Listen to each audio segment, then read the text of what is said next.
Podcast. Good evening. Welcome to Omnibros Live. Oh. Welcome to Omnibros Live with all the Omnibros in the world. How's it going, guys? Oh, it's going. Okay. It's gone. We're all miserable. We have a miserable topic. It's a miserable night out. All of a sudden, this cold front blew in. Cold and rain. Did y'all know that it's already Thanksgiving next week? I know. I did. It's still hitting me. My wife, she was like, "Hey, remember that we have to travel on Tuesday." I was like, "What? Shit." Tuesday. Yeah. What's Tuesday? Yeah, I'm in the same boat too. I have to travel next Thursday, and to be honest with you, I'd rather just stay home for this holiday season. Yep. Well, good news from Tyler Blunt. Ben Reilly is in his pile of loot. So that's what I was just informed of. So everybody's okay. Well, the superior Riley is walking upstairs right now. So. Wait a minute. Not a clone.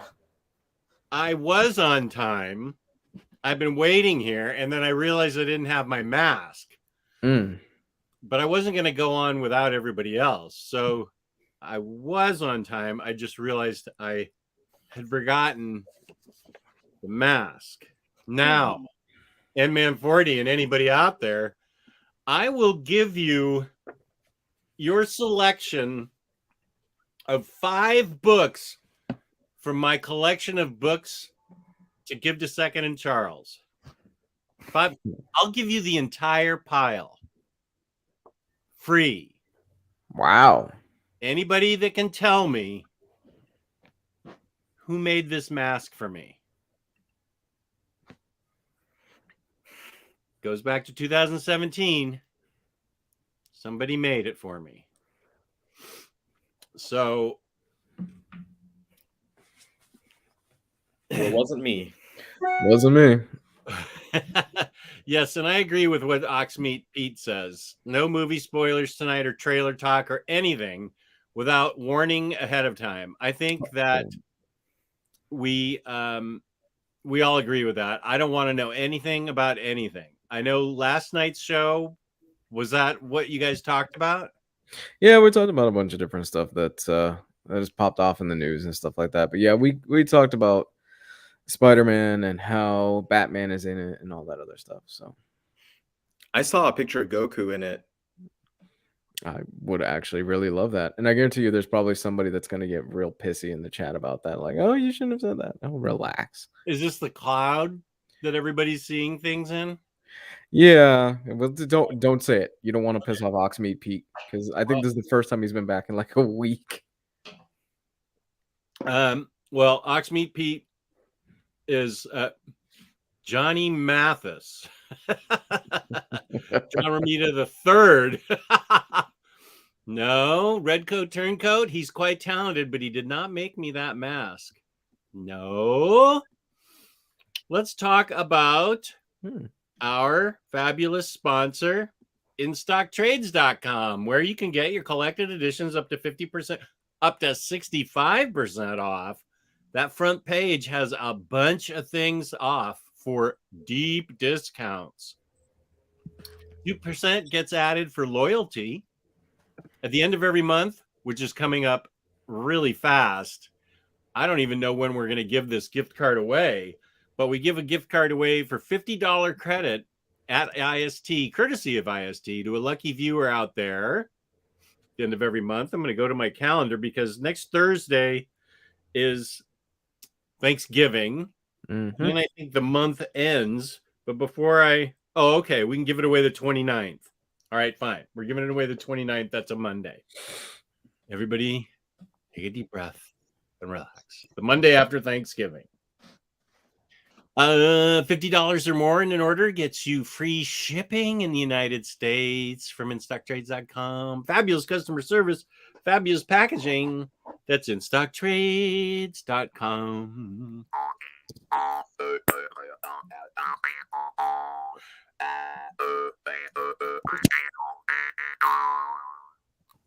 And there's Riley and his back in the stacks.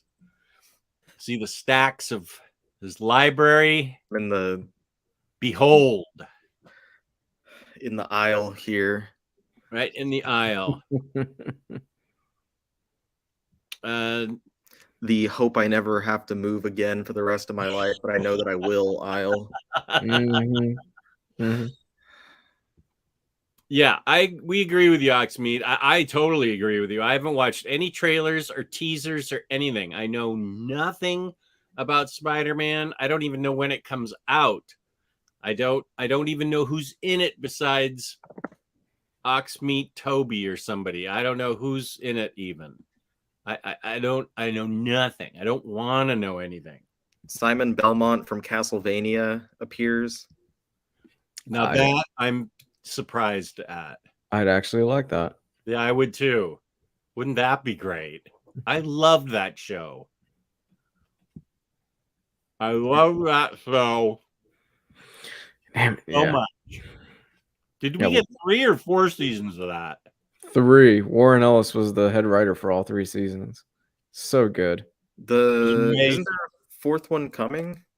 It's a spin-off series, but because of the allegations and stuff like that with Warren Ellis that we won't be talking about here, he's not going to be a part of that. So good luck, guys. I thought he was involved with something going forward. I'm pretty sure they've cut ties with him. At least that's the last thing I heard. Huh. I'd have to look into it. Was it not considered anime because it's of Western origin? Is Castlevania anime? That's a Riley and Geo question. Riley, is Castlevania anime or just a cartoon show? I would just call it just an animation, just a cartoon. So what is anime? Japanese animation? Mm-hmm.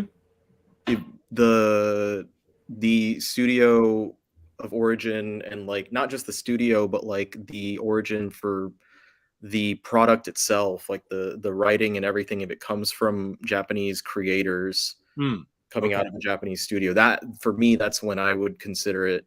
So like Avatar, the Last Airbender, that's not an anime because it's not even animated in Japan. I think it's from a Korean studio that does it, and it's by American creators. So like Castlevania is not by Japanese creators, though the original idea is from Japan. The original game, the original plot of the games and stuff like that, those are all originated from Japan. Okay, I really wanted it to be anime because I wanted to say that I've seen 3 anime instead of 2. But okay. I'm okay with just having seen 2. They're 2 of the greatest, so it's all right. Cowboy Bebop and Samurai Champloo. So, well, you still got my Trigun DVDs to watch. Oh yeah, and I still got the DVDs that Geo FOMO'd me into buying. Of what? Of, I can tell you. I keep notes, like everything. Such a damn shame that stuff hasn't been brought to the States again in a Blu-ray. Yeah. We have the movie on Blu-ray, but not the series. Yeah. Anime. Kids on the Slope. Space Dandy. I feel like there was a third one. Space Dandy, Kids on the Slope. Wait, and he told me pretty sure there was a third one. Maybe it was just Kids on the Slope and Space Dandy. I bought those, and they're upstairs, so I'd go up and get them, but then it'd be a blank screen, and who knows what would happen. My computer already rebooted itself at the end of my show with Kristen this afternoon.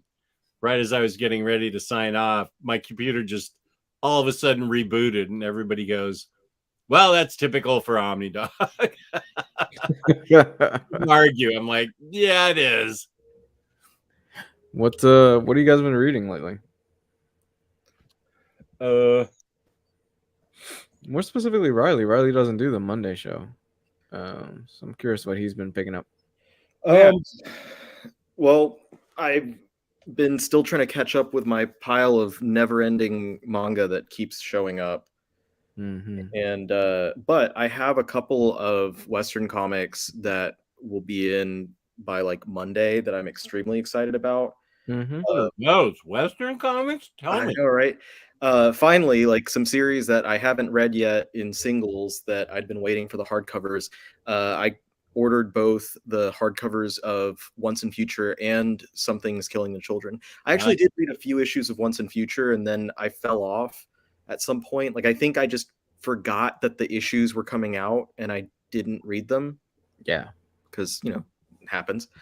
Yeah. So I'm really excited about those. But the book that I'm the most excited about getting, which will be in that same order, is something I had no idea was coming out. And it's an art book of all of the Goosebumps covers. that's cool. I am so pumped to get that. I got a book that has like art. It's the art of like horror novel covers from like 80s and stuff. That was and cool. It's a beautiful book. I love it. It's really cool. And I put it out on our coffee table during the whole month of October. And so I showed my wife, I was like, yo, look at what I just got. Like, I'm so excited. And she was like, that's cool. That's really cool. So I'm excited to see that come in, go through all those old covers and stuff, because there were some really fun Goosebumps covers back in the day. But that's what I'm really looking forward to. I can't wait to finally read Something is Killing the Children. That freaking hardcover finally got released, and I didn't fall for the stupid paying $20 extra for a slipcase. So somebody did. A lot of people did. And someone's probably going to get upset on eBay. I bet that's the stupidest thing. I should check on eBay right now and see what it's selling for. They're apparently selling the slipcase separately. Like a certain store that's not our sponsor has it for $15 for the basically a DIY slipcase edition of the book. They really are trying to nickel and dime and fleece you guys for this. That really shows you how ridiculous a slipcase is. Oh my god! $15 for a cardboard. Yeah, for an extra step between you and reading your book. Yeah. I mean, hey, do you, boo boo? That's your money. Spend it however you want. It's your life. I think it's dumb. I think it's a waste of money that if you go that route. But hey, that's your way, man. If it's the only if a book is just with a slipcase, whatever. If it's an option between the book and then a second edition, that's the only thing extra. And that's the part that really got me. Like, I wouldn't think it was so dumb if there was actually something additional included. Like if it was the main book plus a secondary like little art book that comes with it inside the slipcase, that's one thing. But it's literally like these books from Boom are literally just the normal edition without the slipcase, or that same edition with the slipcase for another, $15-$20. That's so annoying to me. Now, I need a ruling on something, because technically this is correct. Okay. Lewis did make this for me. But he said I had to dig through the Omni group to find that info. Wow. I didn't say you couldn't do that, but I was hoping somebody would know it from memory. In your opinion, is this cheating, or does this he doesn't even want them? I'm gonna say it's resourcefulness. Okay. I can give these books away. All right. We found out that it was Lewis McGregor at the last minute who sent me a giant, not mask, but he sent me the file for it, and I cut it out myself and printed it. I mean, I printed it and then cut it out myself. Lewis created this for me. NFL dude, you're right. Well, hey, man, if you can't get rid of those books, then look at it this way: when you do your annual burning of the toys in front of the children's home, you could use those books as Kindle. Burning of the toys. At the children's home in Virginia, they call just the White Devil. So,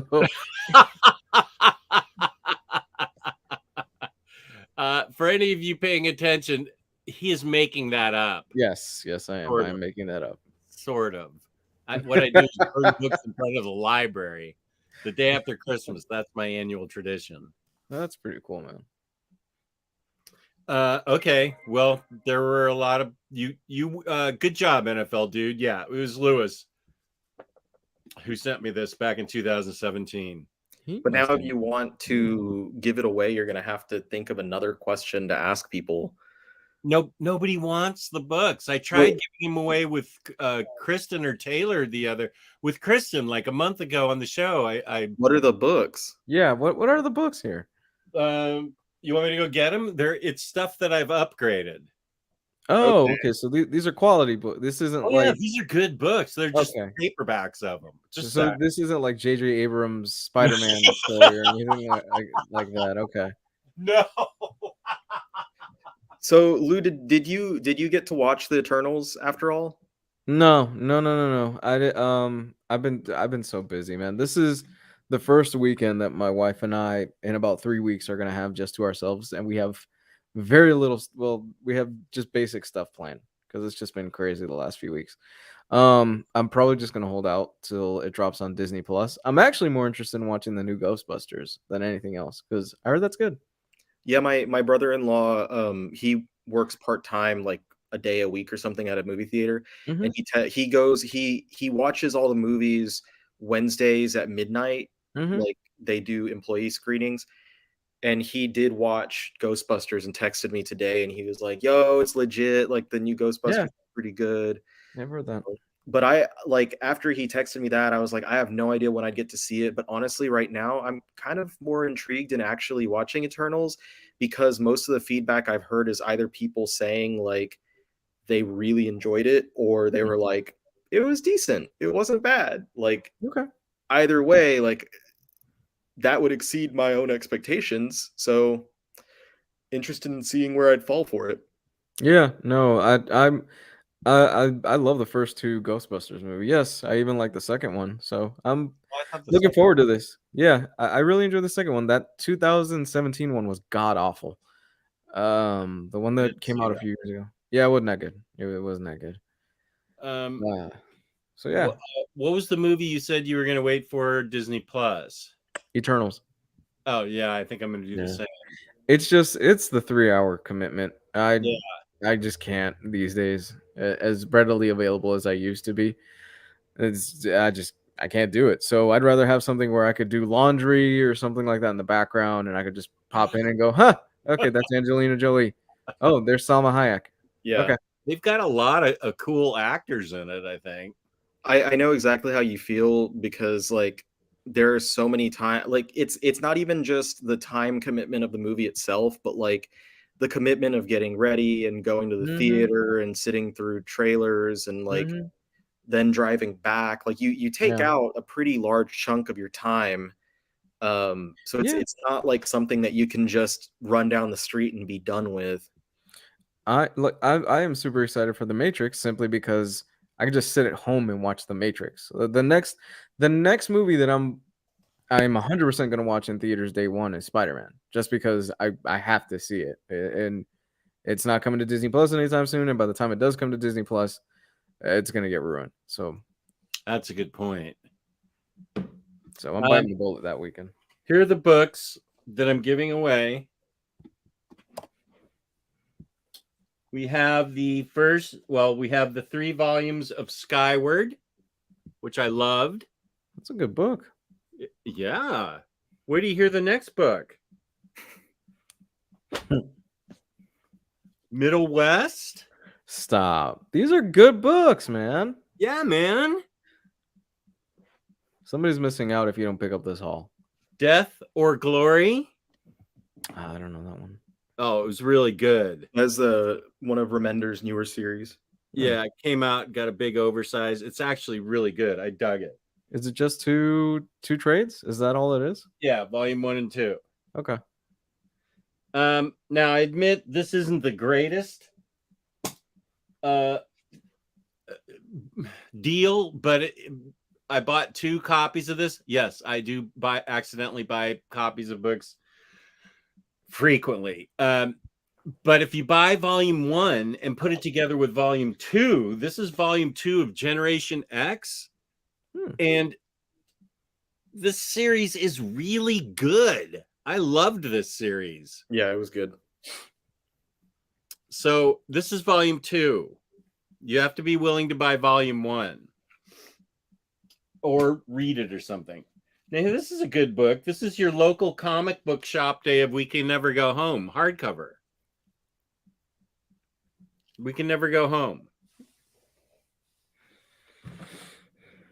I got 2 of these. I got 2 of Blue Sun Rising from Firefly. Still have never seen Firefly. This limited edition collection contains the beginning and the end of Blue Sun. Oh, I know. Yeah, it's yeah, I bought 2. Yeah, I bought 2 of these.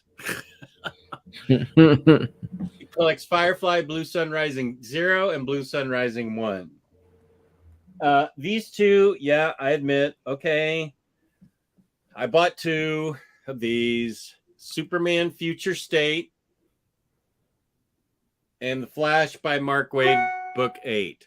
This is back when I was transitioning into pre-ordering instead of just buying directly from our sponsor. I would pre-order from her sister site, and I made some mistakes. And then Nate Burkholz sent me Reign of X Volume 1. I already had it. So those are the books. I think somebody's getting a hell of a deal if they pick that, if they get that home. I liked Skyward. I'd take the books, Jess. It's all the books, Carly. I'm not piecing these out. You have to take all the books. That's the deal. And if you want, he'll throw you a slightly watered down copy of Batman Damned in there. I do have a copy of Batman Damned, but I don't want to tell anybody that. I don't want anyone to know that I still have that book. When you're saying all the books, like in my head, I had the like Homer Simpson. That's good, and then that's bad. That's all the books. But you also have to take Batman Damned. That's bad. That's bad. It comes with a free Frogurt. That's good. I was thinking, like, but one of the books is cursed. One of the books comes with a curse. Ooh, that's bad. That's bad. But it comes with a free Frogurt. Ooh, that's good. Jess, Dave Sim and Carson Greb dropped off a signed, misprinted copy of The Strange Death of Alex Raymond with extra hand-drawn art in it at your Second and Charles 2 days ago for an unsuspecting buyer. Just saw someone already got it, though. Was it you? No, it wasn't me. That sounds cool for whoever got it. I'm not a Dave Sim fan, but The Strange Death of Alex Raymond sounds like it might be an interesting story. I like that they did that, but I'm also not a Dave Sim fan. So, but on the other hand, it is a free book with lots of interesting extra art. That's good. But it's Dave Sim. That's bad. Who's the artist? I'm not familiar. The art is by Carson Grubaugh. That's good. Maybe, But I don't know. written by Dave Sim. That's bad. What, Oxmeat Pete, how did you find out about that? How did you know? How did you know? Oh, Carly, sorry, Jess, I already have too much to take all of them. Looks like Second and Charles. It's going, yeah. Yes, We Can Never Go Home is by the guy who did Four Kids Walking to a Bank. I think that's Matthew Rosenberg. Where is that? We Can Never Go Home. Written by Matthew Rosenberg and Patrick Kindlon. That's good. But I bought 2 of them. That's bad.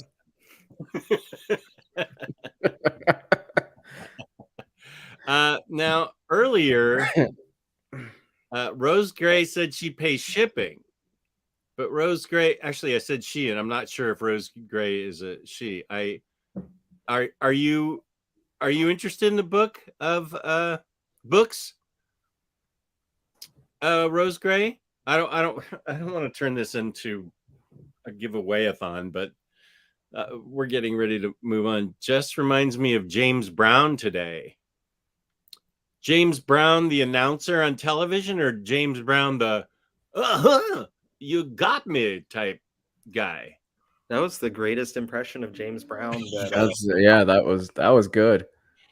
Oh, okay. Rose Gray is a they, them. Cool. That's fine. Are you interested? If you're okay, let's say this, and we'll end this. If you're interested in all of the books, write me at omnidogsvault2@gmail.com. Once again, omnidogsvault2@gmail.com. Who took the first one? Yeah, or the plain one, like just Omnidogs Vault, Omnidogs Vault 1. Some spud took those first two. Omnidogs Vault 0? -1. We'll pay shipping. Vault A. They're all yours, Rose Gray. Write me at omnidogsvault2@gmail.com. I'll package them up, and you can pay shipping, and I'll give you my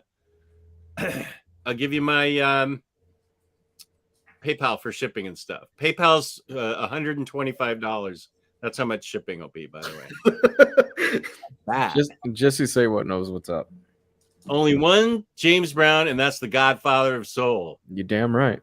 That's right. I feel good. Na, na, na, na, na, na, na. I got rid of my books now. Na, na, na, na, na.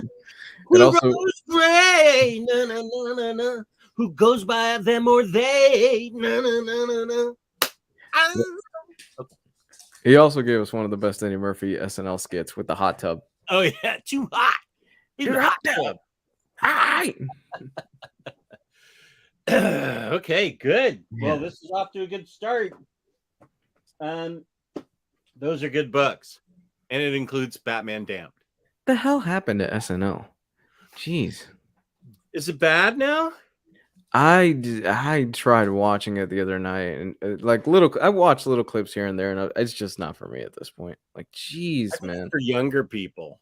I think it might be. Honestly, I think it might be, because I think of do you remember the original cast of SNL? The talent that was on that group? Oh yeah, I do. Jeez, man. But I feel like my daughter sends me a lot of skits from there. Oh, you wanted Damned? I'll send you Damned. I just put omnidogsvault2@gmail.com in the chat, Rose Gray. I know right where Damned is. It's in the other damned pile. You betcha. Okay. My daughter sends me a lot of skits that she thinks are funny, but it might just be skits and not the whole show. I don't know. It's hard to compare anything to those first couple of seasons of SNL. It's true though. Like the first, because I had the first like 3 seasons on DVD a while ago, and it was like almost consistent. Like every single sketch was really hit. Yeah. There was very few misses. The primetime players were all great at that time. There was not like a single actor that was not. And there are still good skits like in the show now, but it really is like fewer and further between at this point. It's almost comparable to The Simpsons. Yeah. And like The Simpsons has some good episodes still, but it's not like the heyday where every episode was a hit. When every episode had multiple in-joke, funny, satirical stuff. It was like 22 solid minutes. Every episode of The Simpsons was. Yeah. And it went in any direction possible. Like, I'd still, to me, it's still the greatest skit. The greatest joke in The Simpsons was Iron Butterfly. Iron Butterfly. Yeah. It's In the Garden of Eden. I Garden of the Eden. fuck up. In the Garden of Eden by Ron Butterfly. I fucking crack up every time I see that because it goes. I think it's like 15 minutes later, and she's still playing the organ, and she just crashes the minute that the song stops. And Oh my was that God. the episode where Bart had to clean out the organ pipes and loses his soul to Millhouse? I'm pretty sure that was the one. Yeah. And then the soul gets sold to Comic Book Guy. Yeah. If you are waiting for the high and lowest signing, it has been moved to the Springfield Oh my God. Coliseum. I am. Oh, man. Oh my God. And my eyes, the goggles do nothing. Where they do the radioactive man and they're filming the movie. Oh yeah, real acid. Real acid. Oh my God, man. Wait, what was the part? What was the sidekick's name? The um, radio it's Fallout Boy, isn't it? Fallout Boy. Yeah. You're Fallout Boy. That's what I'd be saying if you were 5 inches taller. That's where the band got their name. Yeah, it is. Fallout Boy is? Mm-hmm. Yeah. That's where Oh, they got I the name. never put that together. Yep, that's where they got the name from. Oh, that's hilarious. Also, I've never listened to Fallout Boy, but They're okay. okay without it. Yeah, they're a product of my time. They're not. Okay. Yeah. They're okay. That's fair. So, what have you been reading, Leo? To be honest, not much, man. It's been. Oh, it's you've been getting married and stuff. Yeah, we've been dealing with all that, so I haven't had a chance to really read much. Still trying to finish up Dune. Let me just give you a hint. You don't want your wife to hear you say you've been dealing with all that. Blessed with all that. It's not just that. It's been a lot of other stuff as well, not just the wedding stuff. But we're good, and it's just been a lot. And like I said earlier, this is like the first weekend in about 3 weeks, I think, where okay, we get to downshift and relax a little more. At this time last week, I was packing for Pittsburgh, and I went to the Minister of Comics' hometown, Pittsburgh, and he found me some honey holes. Oh boy, did he find me some honey holes. I made a haul video that had so many out of print, hard to find books that were just sitting on the shelves in pristine condition. Books I had never even heard of, like Batman books I had never heard of that hadn't been collected. And I went all in. If Gabe had seen the haul video, he'd die of a heart attack. I bought like 10 Gen 13 trades because I want to get into Gen 13 for some reason because I heard it was fun. I got that Jim Lee Wildcats that turns out that nobody buys for the writing. I wrote you guys about that, and Omar snarkily laughed at me and said who the writer was. I found so many books, so many. Oh, here's one I found that I can't wait to read. I didn't have this book. This Jeff Johns boy, Jeff Johns and Francis Manipool. It's what? That's a good team. Yeah. I had never seen this book. The cover seems really familiar to me. I did not double dip on this because I do not have this. I have a very organized Batman and Superman shelf. And that's about it. So I know I don't have this. That is, in my opinion, the story where Lex Luthor proves how bad he is, like how shitty of a person he is. Mm. Mm. Okay. It is the best example. I used it in a video a while ago, in a TikTok video, and I talked about it for a minute and showed the evidence of like, this is why Lex Luthor is just a shitty human being. What maybe I should do a TikTok where I follow up all yours and say, I'll call it Riley is Right. And I'll just get the books and I'll say, Riley was right about this book. He said this, this, and this, and he was right. And I'm Omnidog, so you should subscribe to Omnidog. Right?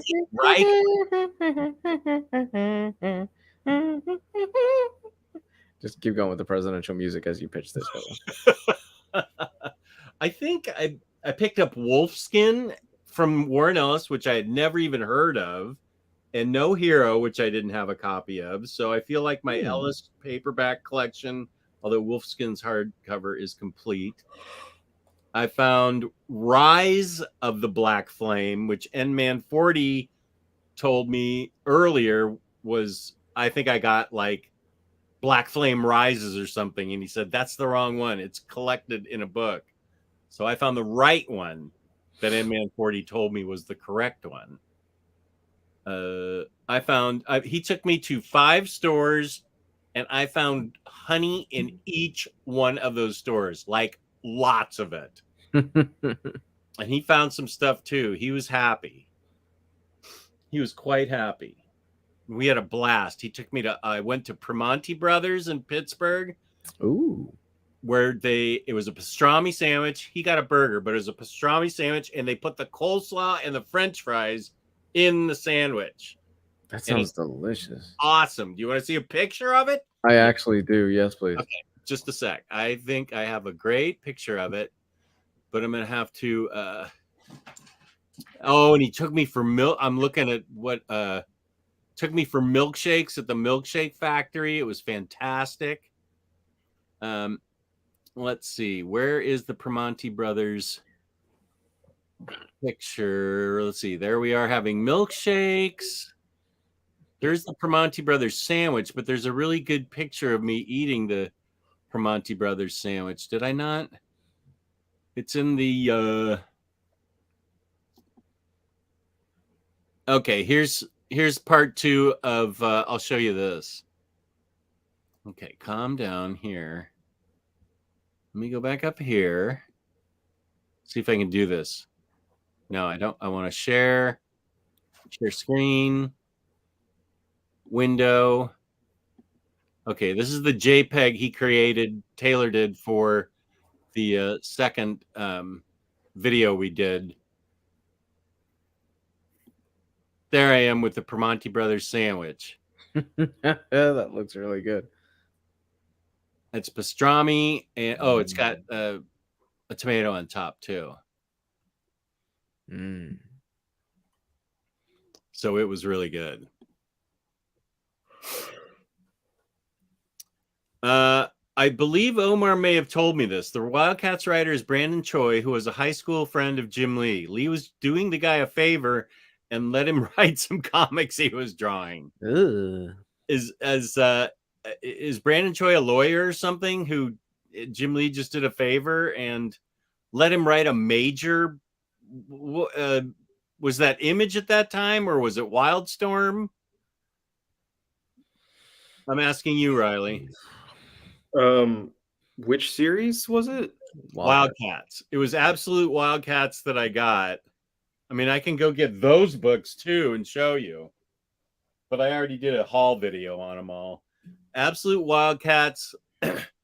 I decided I wanted to get into the Wildstorm universe because I don't have enough to read.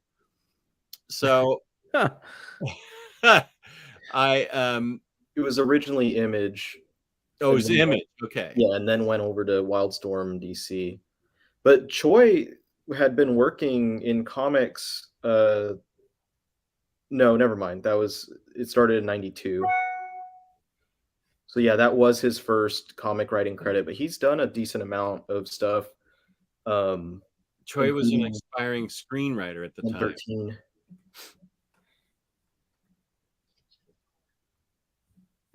Yeah, Rise of the Black Flame. It can be pretty confusing sometimes with the titles that have similar names. It is hard to keep track. Fortunately, if I don't know it, if the group here doesn't know it, the chat knows it. And I'm surprised the chat's not jamming me up for Geo's and my Monday prediction of no books coming out at all this week. And then In Stock Trades had them all Tuesday. Damn. Because of the diamond hack. We're like, hey, we don't know. We're just an entertainment network. We're not Nostradamus or anything. I'm just giving you entertainment. It sounds like they're not going to be out for the week. And then boom, IST has them the next day. So, so explain to me what exactly happened. Because I'm out of the loop in that. Riley, do you know, or do you want me to say? It was something with, because Geo shared it, the from Diamond. It was like some sort of attack, and I don't remember what type. If it was some sort of like a ransomware hack. So what? I don't know. Their systems went down. I have no idea. I really okay. I actually read the article. Their systems got hacked, and so they had to go to like auxiliary systems supplied to them from a cloud company that had some of their stuff backed up. So they sent out a notice to everyone because they act as a middleman to PRH, Penguin Random House. Even so, they actually are still in the distribution loop. That information came to me from almost near mint condition or very fine plus condition. Okay. So they put out a notice that books were going to be out late. They had the books, but they were going to be sending them out late, and they made it sound like we'd be lucky to get them by Thursday and Friday. And they were out no problem on Tuesday. Huh. Okay. Cool. Did other stores have anything delayed? Because like IST's warehouse is down the street from Diamond. Like Diamond is in Olive Branch and IST's in Memphis, and that's like 10 minutes away from each other. Oh, I thought you were saying something about somebody offering an Olive Branch to somebody. No, they're in Olive Branch, Missouri, which is like a 10-minute drive from Memphis. So like I'm wondering like if they got it because of the proximity. Oh, and they could just truck them right over there and didn't have to send them out. Yeah. Interesting. I would just be terrified of Steve Giuseppe. I think is that his name? Giuseppe? Giuseppe. Yeah. Because I'm pretty sure he sides as a mob boss. That is an allegation that I do not support, and it's not something that Omnibros Live supports. That is something that the commenter alone is responsible for, and not necessarily the view represented by this station. Allegedly. How about that? Okay, not from the real punk Omni Dog. I'm not from that. Not me, buddy. You're gonna break somebody's legs for hacking into the system. Well, I wouldn't blame him for that. Yeah, I wouldn't blame him for that, actually. Inman 40 said, I made my biggest order this past Tuesday since September 22nd, 2020. It was a big day for me. I'm interested, Inman 40. Tell me exactly what you ordered. Inman 40 is a viewer that very loyal to us. I'm interested in what books you purchased. I actually on Taylor oh god, it was such a mess. We were on Taylor's wife's computer doing Batter Days in the Batcave, and we didn't have all the proper passwords to get into some things. But it was a big screen, and I could actually see people's avatars, and so I didn't know who Nman 40's avatar was. And I said, Nman 40, is that you? And it's somebody dressed up with question marks all over him. And so I thought it was somebody dressed up as the Riddler going to birthday party or something, or a Halloween party, and it was Doctor Who from season 7.5 or something, which I didn't know. I knew all those Omni dogs were just various personas in Jess's psyche. Today we get to see one officially on the show and not just the sock puppets in the chat. Sock puppets! I love this. That is funny. Did you all see Cyberforce Complete Collection Volume 1 Kickstarter? I did see that. I don't know what Cyberforce is. Was that a Gen 13 spinoff Wildstorm image? That's what Gabe thing? was, I think, spammed a couple times in the chat. Okay, so it's a 90s comic then that Gabe's excited about. I know nothing about it, but I'll go look at it, James. I did see Lou spammed me with some really cool shoes right before we signed on. Yeah, the Krusties. Yeah, those looked beautiful. I like them. I actually really like. I like those the most out of the Adidas ones that they've done. Are you thinking about getting them, or are you just showing them for fun? I was just showing them to you for fun. We're moving in a few weeks, so a lot of stuff has been put on hold in the meantime. Yeah. We're moving in a few years, and so I need to stop doing shoes and stuff like that. But those I liked even better than the ones I'm getting. Those polka dot man shoes, which are actually going to be really fun. I can't wait for you to get those. Those look cool. Okay, this is M-Man 40's order. Fantastic Four Epic, the ASM Epic. Those were brand new that came out that day. Okay. Conan Volume 6 Omni, Call the Conqueror Omni, Empire Omni, Immortal Hulk 4 OHC, I assume you got, and Witchfinder Omni Volume 2. You good choices, man. Yeah, Immortal Hulk and Witchfinder I have read and fully support. I'm sure I've read the ASM and Fantastic Four Epic was the one with Sue in the boob window with the big Liefeld gun, right? God bless him. And Johnny had a jacket on. I just remember the cover. I don't. ASM was self-kill or something. Life theft. Life theft. Yeah. I believe that's the Vulture storyline. Okay. With Vulture like sucking Peter's life, his youth from him. Wasn't sure where you're going with that. There was I see where that. His youth out of him, and that's when the Vulture went from being old to the younger. Oh, okay. If I'm remembering correctly. That is not a sentence. Yeah. Okay. That is not a sentence you want to pause in. Witchfinder Volume 2. That's the only one I shared with the order there. Witchfinder 2.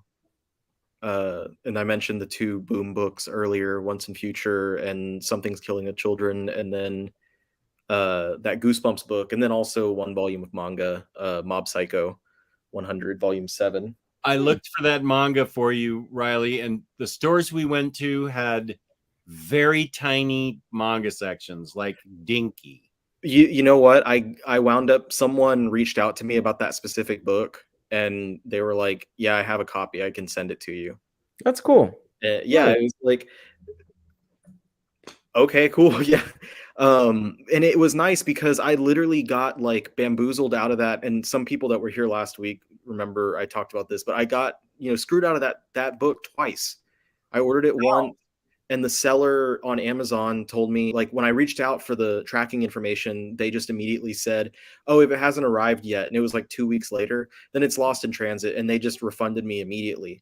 And that's odd because, like, typically you'd want to, especially now, it's 2 weeks is nothing. So, like, it was odd because then I asked someone for tracking information on Amazon just a few days ago for an item that had been out for like not much less time than that one had. And they immediately obliged. They were like, yeah, here's the tracking information. Let us know if there's any issue when it comes in. So it's just weird to me. So I feel like they didn't actually have the item and they like realized either they didn't have it or they did, and they realized that they could sell it for more, Oh, and then they like just decided not to ship it and then pretend like it got lost. yeah. I might be looking too far into it, and No, I think you're right. Amazon yeah. third-party sellers are famous for that. Yeah. the second time Same with was- eBay. there was a second time just about a week ago now that the person someone else reached out to me, a viewer of my channel, and was like, hey, I found that book for you at a used shop in my area. This is their website, like they have the book, it's for $15, which is $5 over cover. Just reach out to them, they'll ship it. And I was like, okay. So I bought it. I bought it online, and then I get a call the next day. Basically, they're like, oh, well, prices are subject to change. Oh, Wow. Basically, once we consult the market value, we can change the cost on you and charge you the remainder of the. I'm like, what? No, this is baloney. So I didn't go with that. And then the guy reached out and was like, hey, I have a copy of the book for you. Let me send it to you. And he sent me not just the one book that I was looking for, Gintama 21, but he sent me a copy of Gintama 18, because he noticed that the copy I had was like damaged, but it was actually like a library copy that they hardbound. So he sent me a replacement copy for another one. And now, of like 1,750 volumes of all, like from this shelf all the way down the end of the wall, 1,750 volumes. And then also there's JoJo and Slam Dunk. That's every single Shonen Jump book but one. And the one that I don't have, is gigant. no, That'd be some shit. That'd be hilarious. this book that I bought on eBay, and the seller listed it in English, but they sent me a German copy. German. And so then when I complained, and not complained, I sent them an email to let them know, like, hey, you said it was in English, you sent me the German copy. I don't want this. Like, can I like send it back? And they told me you have to you can send it back and get a refund. However, you're responsible for the shipping costs. And they said this because they were like, the listed item is correct because the ISBN matches. And I'm like, that's bullshit. The ISBN, like they said, we checked with the publisher and the ISBN matches. I said, that's not like, I looked up the ISBN. I couldn't find any information. I don't have access to looking at this stuff by the publisher. Like I don't have the same accesses that you as a bookstore do. So what do you, that's not me. It's not the onus on me to look up the ISBN number to make sure that something is correct when you listed it as in English. And so then I ended that email by saying, like, I'm happy to send this book back to you. However, I should not be responsible for the shipping costs. So if you feel differently, I can go ahead and take that up with eBay, but send me a return label. And the next email I got a few days later, they just refunded me the cost. So I still have the book, and they didn't make me send it back. So it's a nice placeholder because it looks pretty good with the rest of it, but it's technically not in English, or it's literally not in English. This is a dad joke here. Bada boom. I've read this book, and it's awesome. I love this book. Speaking of FF Tsutsui, my small order of older books for my ST came today. One of the books was Invisible Woman by Mark Waid from about 2-3 years ago. I know this takes place in the past, but when? I read it and didn't even pay attention to it. It's a standalone story of Sue being like a secret agent, and Black Widow shows up in it. It's a boss story. I really liked it. But pre-marriage. Okay. I feel like it's been a while since I read it as well. So, but I think there's context in there to tell you. But something I forgot about that story until recently was apparently that's one of the few comics where, at least with her, they mention the fact that going invisible, she shouldn't be able to see. And I guess I don't remember it and how they handled it, but I guess that they accounted for that and like said something about why she actually can see. Where is that book? I should be able to let's see. It might be up here. Well, it's not Superman or Batman, so it's not going to be organized well. Shut up. It could be up here with a bunch of my random Marvel thin trades. Jesus, you slid that in right there too. That was good. that was savage. But I like that kind of stuff where they like the creators kind of account for real world science compared to like, you know, fantastical science from the comics and stuff. Mm-hmm. And I had mentioned it again. I mentioned it in a TikTok video. I basically just said, why don't a lot of stories account for that? The fact that an invisible character should not be able to see. And a lot of people were like, because it would be boring. And I'm like, that's not boring. That's cool. Like for them to actually account for this stuff.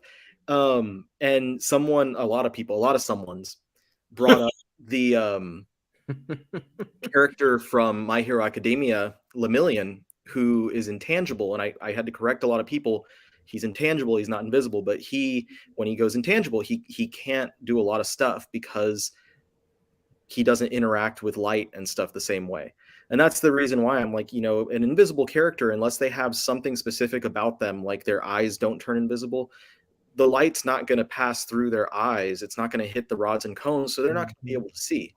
But it was fun to see a lot of people being like, oh, well, this series does it like this, and this series does it like this. And then there was the other people who were like, that's boring. You're thinking too far into it. I'm like, no, I'm really not. I think I'm thinking just far enough into it. Aiku, I apologize. That was a placeholder title. I forgot to change it. The dust jackets we talked, or dust slip covers. That was it. That was the things in comics that are stupid. Oh, okay. Dust jackets are stupid. There, we did the top. Slip covers, the cardboard slip covers. Those were the stupid things in comics. Also stupid in comics, it like not mentioning real world science in favor of just saying F it. Oh, Planetary did it. Their Invisible Woman analog had to have like special gear to be able to see when invisible. That's right. That's Warren Ellis. I mean, Warren Ellis, he just doesn't think it's that small. Right. Yeah. This was going to be a tangent show because I put up, guys, I need an idea for the show tonight. And I said, I'm just calling it Stupid Things in Comics. Can you come up with something else? And then I went to dinner and I came back and nobody had come up with anything else. And if they had, I didn't see it. So I left it. And we can still talk about stupid things. Well, I responded. I said, stupid could work, but we will get distracted for sure. Mm-hmm. Yep. Okay. Oh, you did respond. Okay. Thank you for responding. And I was correct. I was right. But to be fair, we did go off on a little bit of tangent after I mentioned the slip covers for those hardcovers. And that is a stupid thing, specifically, not slip covers in general, but specifically if it's a slip cover that you're paying more for a book that's the exact same damn product as the other one. That's true. And then we went on an hour tangent. Okay, so that's fair. And Carly's right. It's usually my shows that are the tangent filled ones, but I've infected the rest of these guys, and now we always do tangents. And I didn't mean dust jackets. I meant slip covers. I apologize. I said dust jackets, and I meant slip covers. Like we were talking about, something is kilting the children's slip cover. Something's kilting the children. Something ginging the building slip cover. And then another comic book company was selling take that off the screen. Was selling slip covers for $15, and so we discussed why that was stupid. It showed how stupid slip covers are. Mm-hmm. And to be fair, the ones that they're selling for $15, they priced it that way because it was the exact price difference between the non dust jacket slip jacket dust cover edition. So basically you'd be paying the same if you bought both, but it's still dumb. It's still really, really dumb. Something that is not dumb is InStockTrades.com, our fabulous sponsor, where you can get collected editions up to 65% off on that front page of theirs. Loyalty discounts add 2% to that. The end of every month, this month it'll be the 29th, that's a Monday. The end of every month, we give away a $50 gift card to InStock Trades, provided by InStockTrades.com. $50 or more in an order gets you free shipping in the United States. Fabulous customer service, fabulous packaging. That's InStockTrades.com. Ow. Ow. Never mind. And that's why I put mine away for years at a time. Yeah, I gotta get going, guys. It's 9:00, so Okay. What put- can you stay, Riley, or are we all done? Yeah, I'm good. I can stay a little later. I don't have any prior engagement. Okay. Lou, I can stay another 10, 15 minutes. Lou, where can we find you on the Twitterverse? Comics Guide 101 is where you can find me on Twitter and on YouTube, where you can see an archive of old videos that I have. Nice. Good to see you, dude.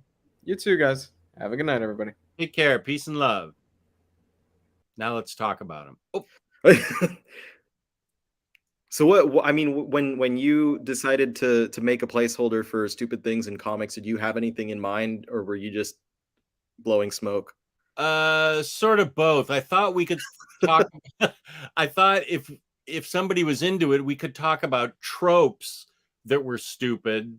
And then I thought, well, maybe it needs to be bigger than that. Maybe it needs to be characters that are poorly thought out, or stories that just like a story arc from a publisher, or a title that really was just not well thought out and was stupid. I initially thought of tropes, like fridging a woman and stuff like that. So I thought about doing a video about that a while ago on my channel, like my favorite and least favorite tropes, because there are good tropes, but there are also bad tropes, and people's opinion can vary on those. And like for me, I love like the tropes of like friendship and stuff like that, like being a huge thing that helps characters motivation, and like they draw their strength from being around others and stuff that they care about, so to say. But then like on the opposite side, my least favorite trope, man, you got all kinds of stuff going on over there. I forgot to turn off Facebook because I wasn't sure people were coming here. So I was sort of, okay, wait, let me turn off Facebook. I think Lou just sent me some more. Oh no, it's things to Gabe. Okay, I got rid of it. For me, like I'm really not a fan of Okay, I gotta close Messenger. No, that's iMovie. Messenger. Okay. Okay. Close my Messenger just in case, because I might have also been part of that. I don't like fan service, and that's why like I sent you like that manga, the Gigant. That's not even fan, like that whole series is just, that's what it is. I haven't, just to show, I haven't read it yet or anything. I always just, and then here are the other two books that you sent me. How heavy are the dumbbells you left? That's just cheesecake right there. Like it's all like, I didn't expect that from it. And then whenever I was reading it, it just goes like all the way that direction. And it's like, for me, it's even worse when it's in a series that it's not about that, and then all of a sudden there's just fan service for nothing. I'm like, come on. Oh, but when they're fan service books, you expect it. But if there's fan service in a book, that is not a fan service filled book. Yeah. But those, I didn't realize that was a fan service book. It was Gio who was like, "Oh, I'm really enjoying the anime," so I tried it out, and I read the first couple volumes, and I was like, I can't do this. Okay. But that's like my least favorite trope, because there are books that you'll get and it's expected, like certain creators, especially like a lot of European creators and stuff, make stuff that is that type of material. And if you're expecting it, if that's what you're buying into this thing for that, then cool. But if you're buying into a series for something different and all of a sudden like a random chapter just has people like someone in their shower with like steam over the bits, like I'm like, come on, man. Like why would you do that to me right now? Yeah. It's just like can't relate. Right. Some of the tropes here, let's see. Rose Gray doesn't want another Batman origin story. Well, that I feel like you can relate to because you were complaining about the Zdarsky one. yeah, you're like, it's on one hand it's Darsky, but on the other hand it's another Batman origin type story. Initially I was unenthusiastic about it, but then I learned I think maybe you told me, or I think you told me the angle he was going to take, and it's actually sounded kind of interesting. It wasn't, I mean, I just didn't want pearls in the alley again. Yeah. If you're going to do a Batman origin story, it sounded like Zdarsky's going to make it completely different, which is what I really wanted. I mean, now I'm interested in seeing how it is. I'm gonna read some of it on MU first. But at first, yeah, I was not very excited about it. Yeah. The dumbbells one has exercise tips in it too. I was gonna say exorcism. Has exorcisms in it too. I don't know if this is stupid, but I'm not a huge fan of when a company changes a comic to be more similar to the movie. What what are some examples of that, Chris? Original recipe. So from Marvel, after the MCU started, not immediately thereafter, but a little bit thereafter, they did have Nick Fury get replaced by Nick Fury Jr., who I think his original name was Marcus Johnson, and then he changed his name to Nick Fury Jr., and then he just became Nick Fury. And it's literally like the Samuel L. Jackson looking version of Nick Fury. They had what's his name? Rhodey became Iron Patriot for a little while. Even smaller examples would be like the costumes from the new X-Men run. The leather jackets were based on because of the leather jackets in the movies and stuff. Oh, I didn't know that. Oh, interesting. That's a smaller one, but that's why they moved in that direction. That's in the Grant Morrison new X-Men? Yeah, that era with Morrison and Joe Casey was writing Uncanny at the time. They used those costumes. I think there's been examples in DC as well, like New 52 Oliver Queen was changed to be a lot like Arrow. Oh yeah. Yeah. Um those year one books definitely had that element in it. What's some other? There are so many examples, especially from Marvel. A lot of times with Marvel, Marvel completely changed up like Yondu to make him more like Yondu from Guardians of the Galaxy. And I think they might have had classic Yondu actually be another character. Oh, in the movies or in the comics? In the comics, like I'm not 100% sure, but I think that they had like two different Yondus running around. One of them was the big fin with the bow and arrow, and the other one was a short fin, and he used guns. Oh, okay. The Guardians of the Galaxy as a whole were changed to be more like the version from the movies, specifically with Brian Michael Bendis's run, because before that the movies were taking basis off of DNA's run, but then they did things slightly differently. Brian Bendis's run then did what the movies were doing, and then it was whenever what's his name, Jerry Dugan took over, that he started to move it away from that and more back into doing what DNA had been doing. So, and Bendis did take it in a different direction because he also added like Venom and Iron Man and the Thing and Kitty Pryde to the team at various points, but for the most part they were just trying to stay with the movie version. God, I could go on. Like, just I'm trying to think basically down the line of each movie and what they changed because of each What film. about Loki?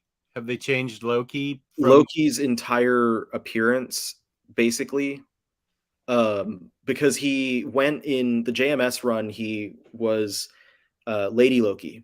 And then as Lady Loki, she stayed as that for a while until basically Siege, when they sacrificed themselves, and then came back as the Kid Loki. And Kid Loki eventually grew once we get to Young Avengers and Agent of Asgard. And by the time that we got to Agent of Asgard, he grew into a version of himself that was more close to Tom Hiddleston's portrayal of the character. And also making him into like kind of a heroic anti-hero kind of character and not flat out villain was another way that they kind of tried to get synergy with that.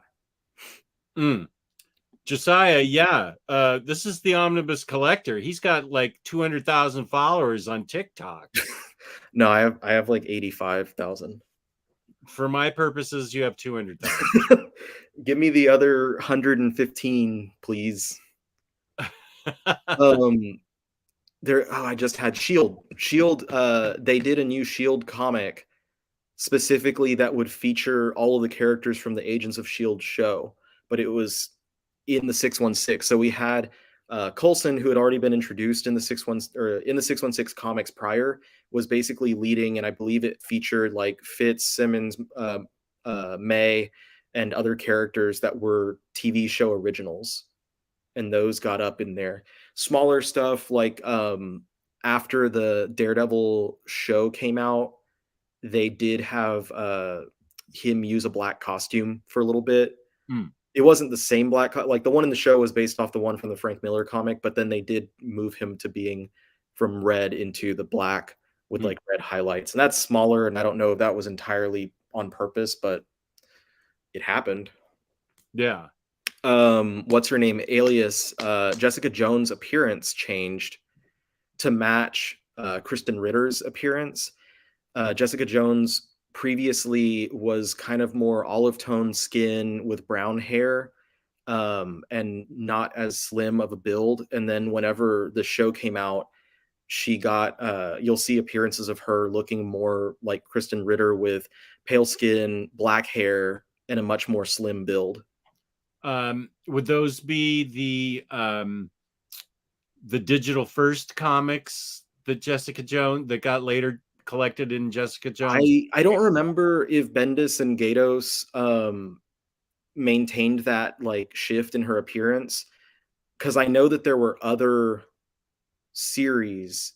No, the Bendis and Gatos ones were not digital first. It was the Kelly Thompson, and that's where, yes, I believe she did make the shift in appearance. Yeah, because I thought those were written by Kelly Thompson. I know there's two, and I feel like there's three. I know where those are. Those are in the Marvel thin trade section that's in the annex in there, which might be where Invisible Woman is. So I wonder if Invisible Woman's down here in this other Marvel section. I really kind of need to get my Marvel sections together. You gotta get your marbles together. I do, totally. I've lost my marbles. But a lot of these changes, these are pretty dumb, and it's literally just because they think that it'll sell better comics if it's familiar to what the people watching the movies are seeing. And every once in a while, like I would say the one that worked best was Loki, and I think that's because they had good creators attached. Like keeping him as a certain type of character. Tasty. What is that from today? Did you already get a shot for me today? That's your avatar. He brings up a good point, though. We have lots of viewers and only 13 likes. So please smash that like button. They only will like it once we get to the actual topic. Wait, I'm not sure that Riley, do you like Matsumoto? Is that a manga question? I feel like okay, wait, early okay, he's gonna show you now. Here's my Matsumoto section. Okay, so Riley does like I have the 2 volumes of number 5 are in my my office over there. I haven't read them yet. so how do you just I asked how do you feel about number 5 by Matsumoto? I feel like I need to read the 2 volumes that I have in my office over there. Okay.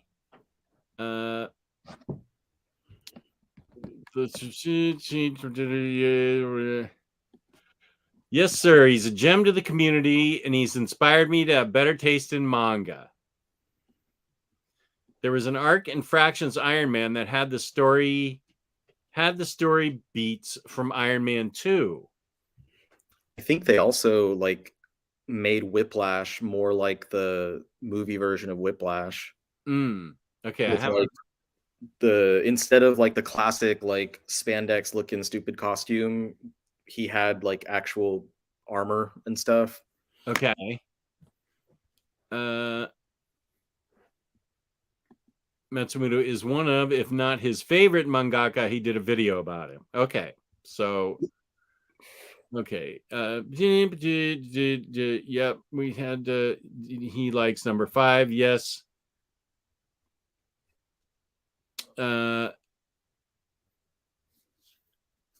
Okay, so we've talked about then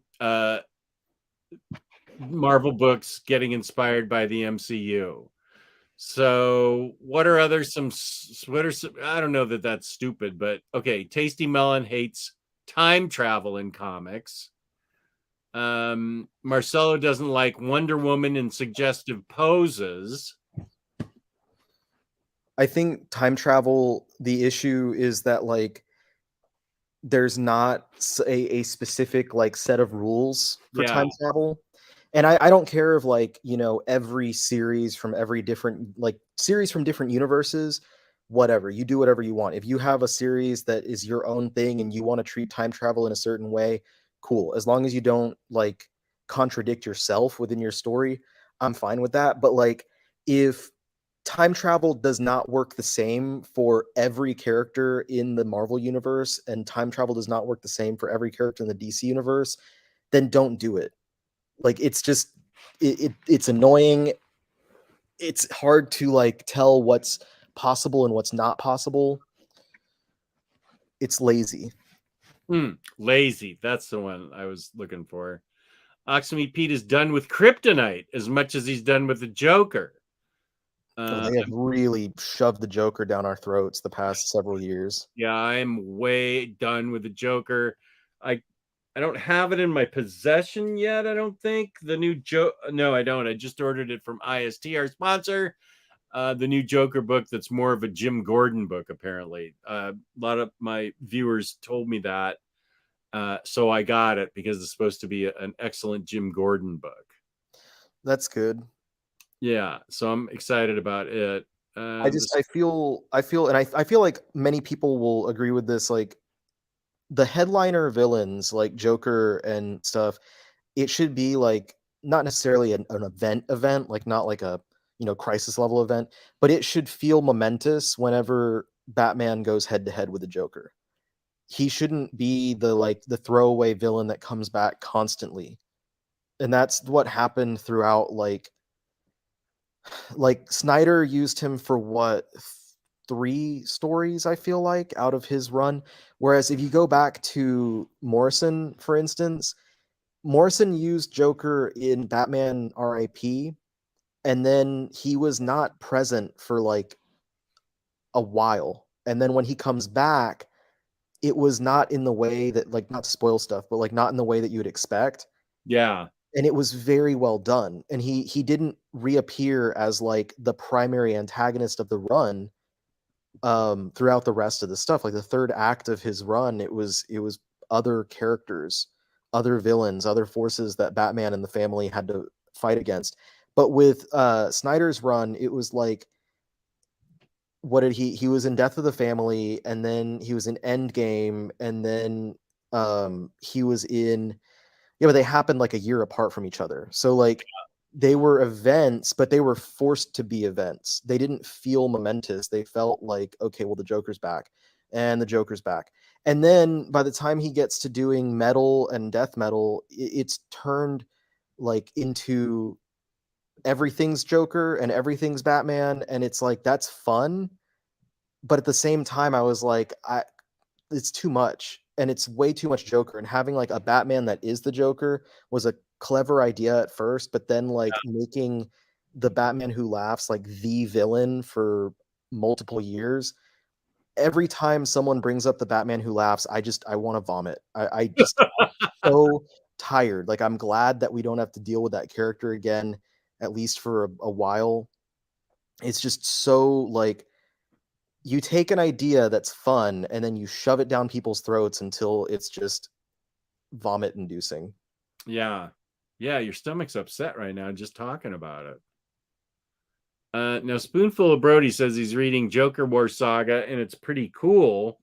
That's a book that I have here. And why is Batwoman's in this? Nice. Well, the art in this is cool. Look at this. Yeah, I think I did. I've read that. This looks really cool. I'm looking forward to starting this. There's Catwoman and Penguin. I know that Lou hates Punchline, but I'm interesting to see how she's worked into everything. I have Tynan's run that has not been read yet. Now that I'm done finally with Tom King's run, I can start Tynan's run. There's only 450 books I have to read before that, so I'll get to it eventually.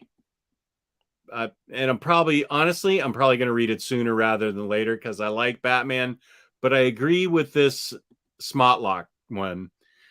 George too. Over half the DC line shouldn't be Batman titles. They have a rich universe.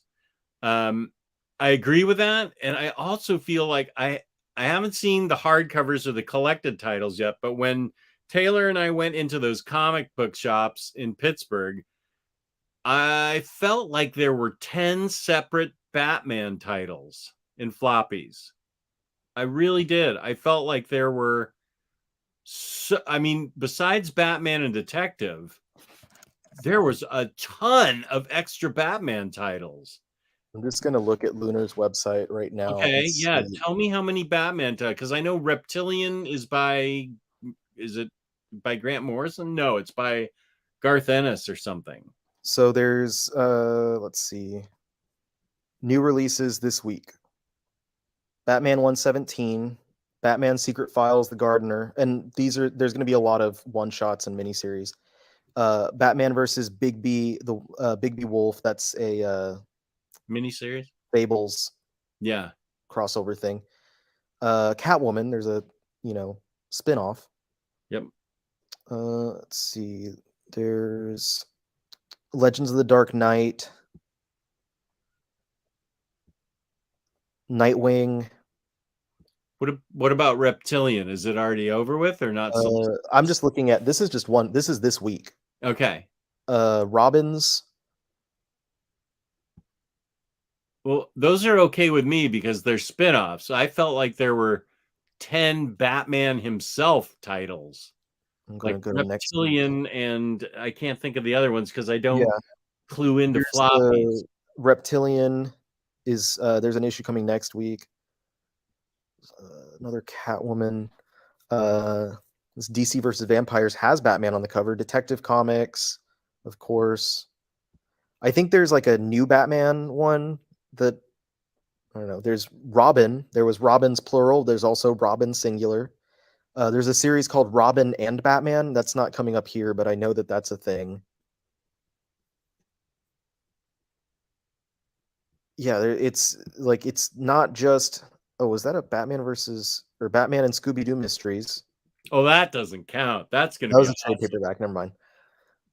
Batman the Detective, not Detective Comics, but Batman the Detective.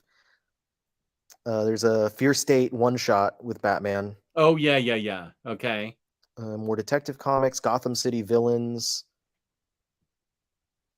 bunch of Gotham City Villains. What's it called? Variant covers. The Joker has Is an that annual. is that a new event or a new series? I think that's a. I don't know. I'm not reading these things. I'm just Okay. going through it all. There's Nightwing again, Robin annual. I think this is a 5th week because there's a lot of annuals. And yeah, so that's just going through 3 weeks. There's all those Batmans and all those Batman spin-off titles, and it's been an issue in DC for a while. Like, I mean, they are Detective Comics, so Yeah. they literally named their entire company after Batman. Oh, and I got the book Batman the World. That's supposed to be an excellent book. I want to read that. I think Real Big Cohen, you might be the one that told me about the Joker series being the Gordon series. So I appreciate that. Thanks. You helped me get that book. Okay, here's something I'd like to see. Batman versus Junie B. Jones. Did they ever have a Batman Nancy Drew Hardy Boys crossover? I need to read my Kelly Thompson Nancy Drew books. I forgot that was a thing. Yeah, I love Batman, but it is true that there's always just such a focus on him and his uh, family of characters, whether it be like spin-offs for the villains, spin-offs for the heroes, whatever. But like just looking through and knowing, like we've got not just there's like 3 books with Robin in the title. There's Robin, Robins, and Robin and Batman. That's just off the top of my head. Like that's crazy. That's crazy right now that we have so many different titles just for that. And there's literally an entire universe of characters that they can be using and utilizing. And the sad thing is it's probably because the numbers show that Yeah. they make more money off of the Batman characters, and that's why they're doing it. Oh, yeah. Joker Puzzle Box. Is that not good? Just please skip Joker Puzzle Box. Okay. Batman the World has some excellent stories for sure. The Russian story was great, for example. And I think Carly earlier said she'd like a Zatanna series. I agree. If they could get a really good writer on that and make it go for 20 or more issues, I would love that. I was looking at my Justice League Dark book earlier, the omnibus that came in. Oh yeah, I don't have that yet. It's, dude, I'm gonna tell you what I'm disappointed in with this book. Oh, I want to know. Is it the gutter loss? No, I don't think that that's that bad. Okay, so the dust jacket, not slipcover, dust jacket, has a really nice like matte feel to it. It's not glossy. Okay. So it has a nice feel to it. The back here, you see like the scripted writing, like it's cursive writing and stuff on there. I see it. Okay. And if you look closer, like it looks like it's a typewriter that Yeah. types out like the synopsis and stuff. Okay. Then underneath, they use that same scripted font on the spine, Justice League Dark, New 52 Omnibus. And on the front, Okay. this is the spine of the book. Oh, you're saying that the real spine, the dust cover spine glows? The dust jacket spine is so boring. Yeah. In comparison to what like everything, like they use this font. I'm like, on the back, on the cover underneath the dust jacket, on the spine underneath the dust jacket, they use this really nice font. They use like stylize it in a way that just makes it an interesting book, and then they choose to use literally the most simple, basic, plain font that they can on the dust jacket. And it sucks because otherwise it's a very nice book. It's a huge book. It's beautiful and a lot of great material in here with great characters. I'm But very excited to get it. they choose to use I keep flipping upside down. They choose to use the worst, most boring font. And it does the job. What about the binding and the gutter laws?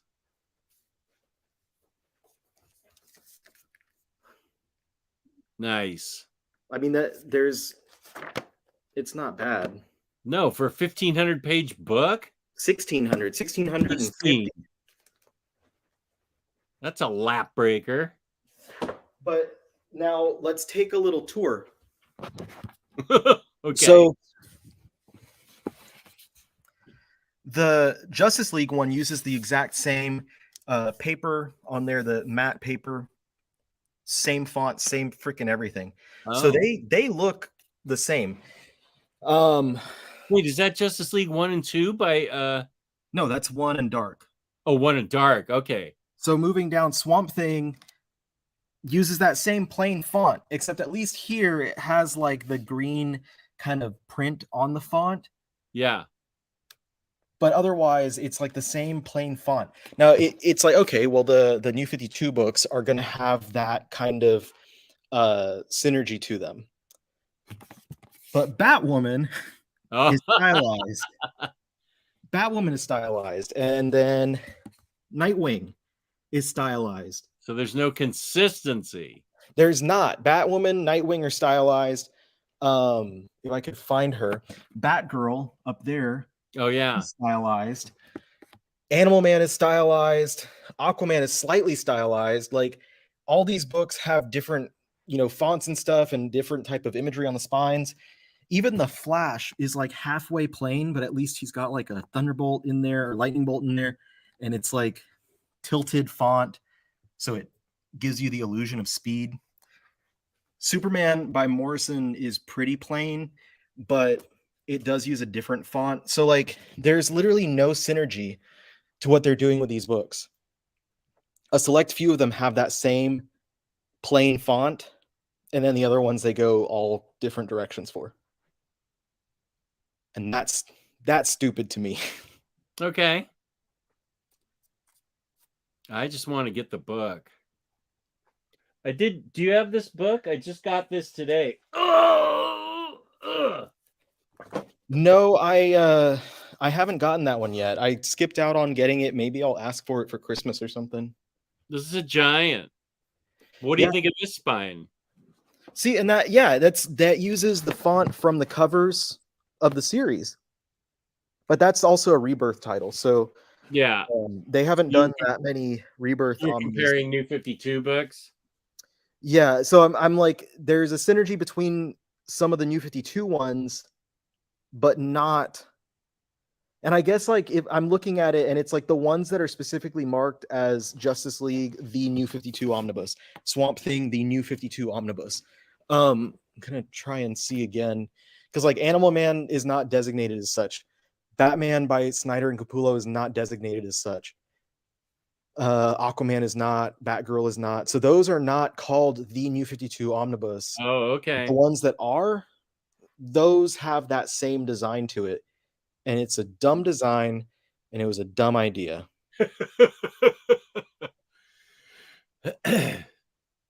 But that Justice League Dark book is really nice.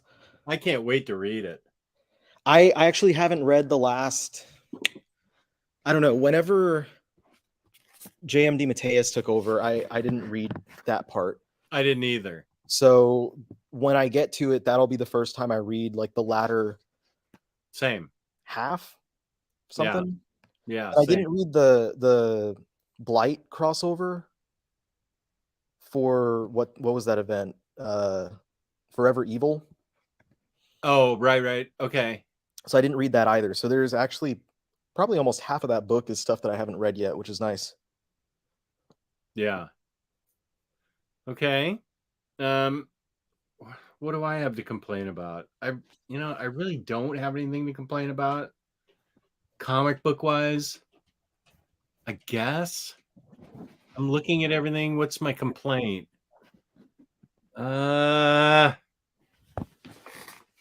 Slipcase. No, we already talked about it. Yeah, no, I don't know. Stupid tropes, stupid stories. I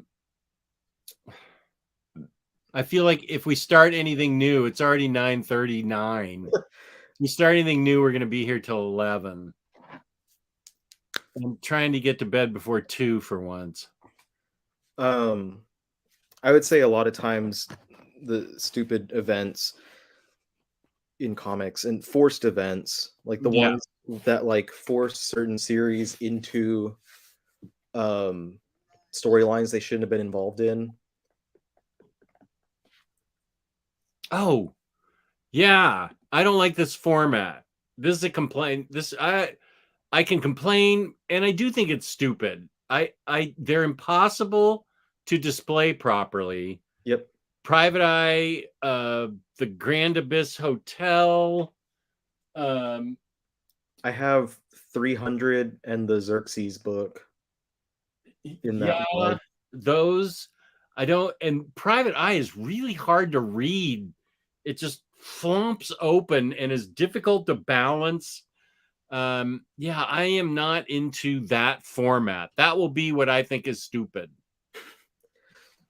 The only book that I would be excited about that format for is if they actually did it with Promethea, the Immateria edition that they were supposed to do. Oh, Where there's no gutter loss for any of the double page spreads of the J.H. Williams artwork. right. Oh, right. Okay, I could see that. Yeah. So I would be annoyed still, but I wouldn't be upset. Well, thank you, Carly. It was a placeholder that I thought we'd come up with a real topic. So I just came up with it off the top of my head and just assumed we'd correct it. But it never got corrected. So it's a bait and switch, or it's a clickbait and switch. So I apologize. But yeah, I can't think of some of the stuff that I came up. I don't know. I don't know. The only thing I really hate is Deadly Genesis. That's all I hate. Uh-oh. There's a current Hayden Blackman J.H. Williams series at Image that I think will have the wide format when it's collected. And if it's a good story, I'll probably collect it.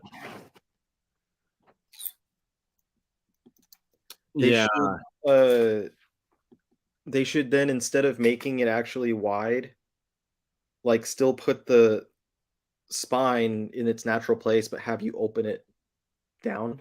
Like a flip book? Yeah, like it flips down? If you're looking at a calendar. Yeah. So like when you have it on your shelf, the spine is still typical.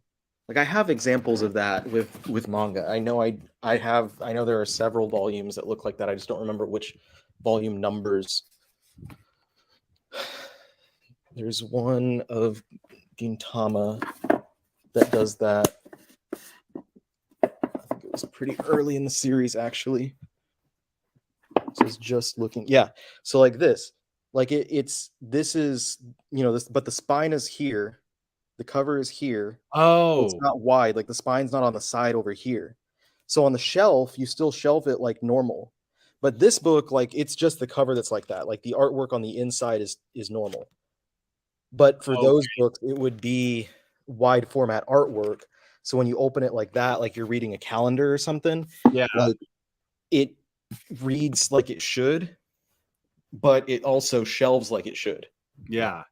Why haven't people done that? I don't know. Doesn't stick way out. All right. Well, I talked about in-stock trades. Yeah, it won't work with double spreads, and nobody's going to listen to us anyway, so it doesn't really matter. They're just going to go ahead and put those widespread panoramic books out anyway. So you just, for double spreads, you just make it a fold out.